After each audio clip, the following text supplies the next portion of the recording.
Lesson number 33 exercise 3.8 question number 21 को solve करते हैं। देखिए क्वेश्चन की जो स्टेटमेंट है वो इस तरह से है। क्वेश्चन नंबर 21 है सॉल्व द डिफरेंशियल इक्वेशन। ये देखें, ये डिफरेंशियल इक्वेशन हमें गिवन है, ये देखें ये है और ये डिफरेंशियल इक्वेशन है।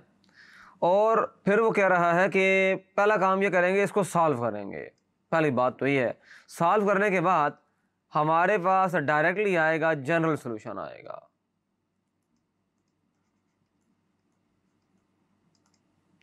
अच्छा, also find the particular solution if s is equal to 4a when t equal to 0। अच्छा, बाद में फिर हम पर्टिकुलर सॉल्यूशन, जिस तरह हमने पहले क्वेश्चन नंबर 19 में काम किया था, पहले हमने फाइंड किया था इसका जनरल सॉल्यूशन, फिर उसके अंदर जो इनिशियल कंडीशंस थी वो जो गिवन थी उनको हमने बारी बारी पुट किया और हमने फिर पर्टिकुलर सॉल्यूशन हासिल कर लिया। जनरल सॉल्यूशन में कांस्टेंट ऑफ इंटीग्रेशन होता है, लेकिन पर्टिकुलर सॉल्यूशन में वो नहीं होता। तो इसको सॉल्व करते हैं ज़रा। इसको कहते हैं स्टेप 1। इसको स्टेप वाइज सॉल्व करेंगे ताकि हमें काम करने में कोई इशू ना हो। देखिए, जो डिफरेंशियल इक्वेशन हमें गिवन है वो ये है, ds over dt plus 2st is equal to 0। तो यहां से देखें, ds over dt minus 2st। हम इस पूरी एक्सरसाइज के अंदर हमने एक मेथड अप्लाई किया था, मेथड ऑफ सेपरेबल या मेथड ऑफ सेपरेशन या सेपरेबल मेथड। उसमें इस तरह होता है कि अमूमन हमारे पास जो भी वास्ता हमारा पड़ा, जिस तरह के इक्वेशंस के साथ जो भी डिफरेंशियल इक्वेशंस हमने यहाँ पर सॉल्व की, उसमें दो हमारे पास वेरिएबल्स थे।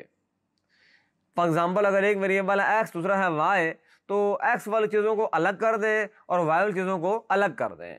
इस क्वेश्चन में देखें s और t है, दो ही वेरिएबल हैं। हम ये करेंगे कि s वाली चीज़ों को ds के साथ अटैच करेंगे और t वाली चीज़ों को dt के साथ है अटैच कर देंगे, सेपरेट कर देंगे। सेपरेबल मेथड, सेपरेशन, अलग थलग। तो ये देखें, इधर हमारे पास आप और करें तो यहाँ पर देखें ये s है, इसको मैं उठा के इसके साथ अटैच करूंगा ds के साथ, और इधर dt है, इसको इधर ले आएंगे t के साथ। तो एक स्टेप में मैं दो काम करूंगा। इधर आ जाएगा ds ओवर s और इधर आ जाएगा minus 2t dt। ds over dt minus 2st ये आ गया। अच्छा, अब करेंगे कि इंटीग्रेशन अप्लाई करेंगे ऑन बोथ साइड्स।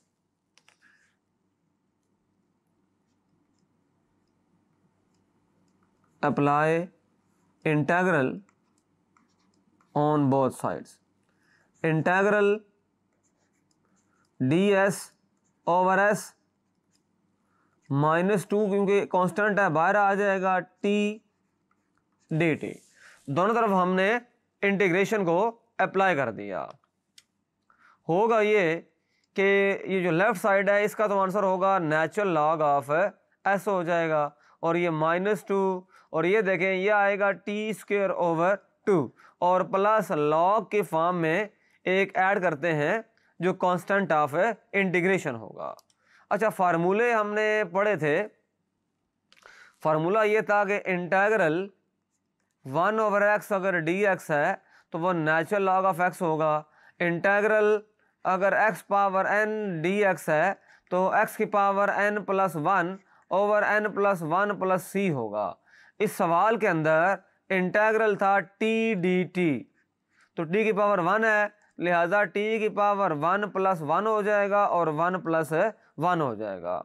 और था हमारे पास इस तरह से एक और चीज़ यहाँ पर ये थी कि इंटीग्रल 1 ओवर s ds है, तो ये हो जाएगा नेचुरल लॉग ऑफ s बन जाएगा। तो ये बिल्कुल सिंपल है।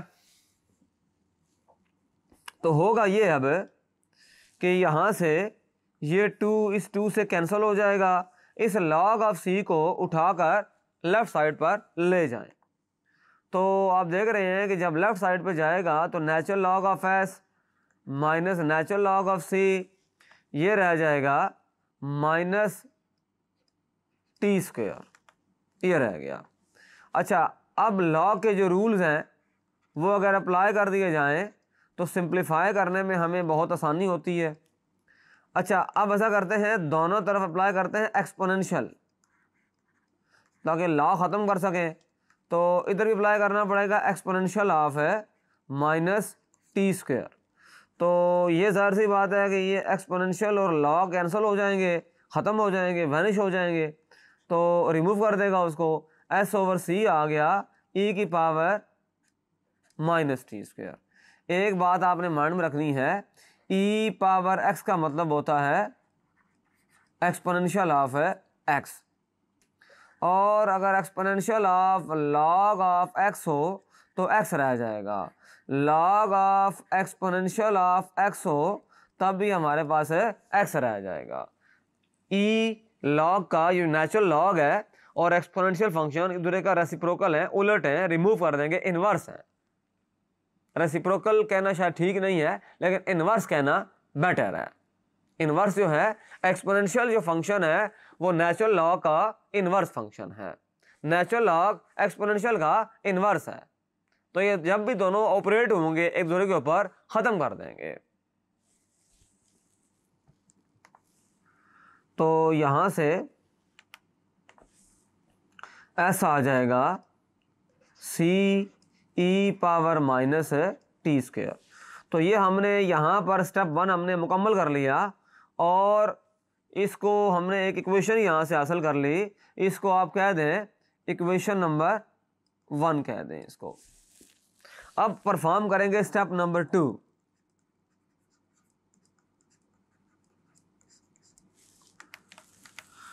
ये देखें, इनिशियली t जब 0 है,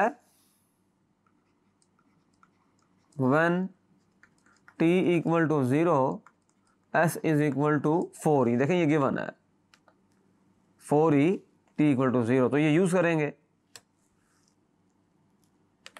सो 1 इम्प्लाइज, अच्छा s की जगह पुट करेंगे आप है 4e और c की जगह पर कुछ भी नहीं होगा, e पावर माइनस है, t की जगह पर 0 पुट कर देंगे, स्क्वायर आ जाएगा। तो 4e c e power minus 0 का स्क्वायर 0, c e पावर 0 होता है 1।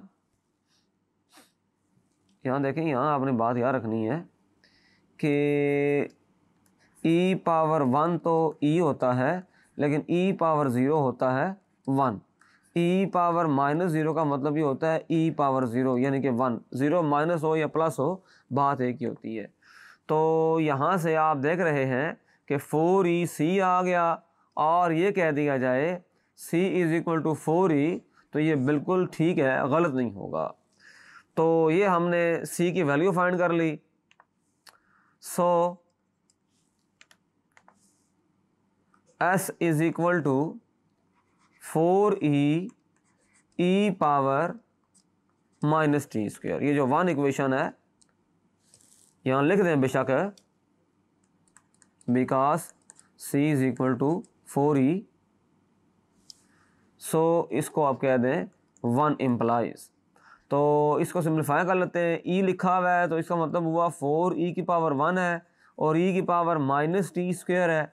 ये दोनों सेम है, बेसिस सेम है, मल्टीप्लाई हो रहे हैं, पावर्स आपस में ऐड हो जाएंगी।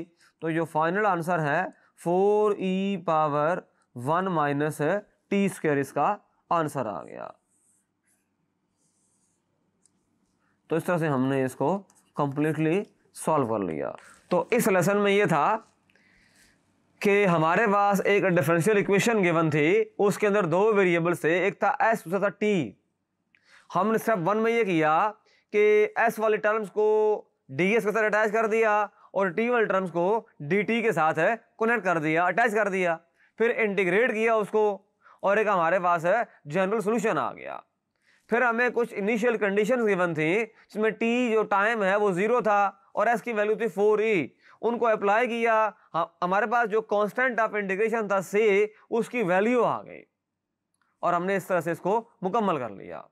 जब नेचुरल लॉग इन्वॉल्व होगा तो कोशिश करनी है कि बाकी चीज़ों को भी नेचुरल लॉग में ही रखा जाए। जैसे कांस्टेंट को हमने नेचुरल लॉग में रखा ताकि उसको सिंप्लीफाई करने में हमें आसानी हो जाए। Thank you.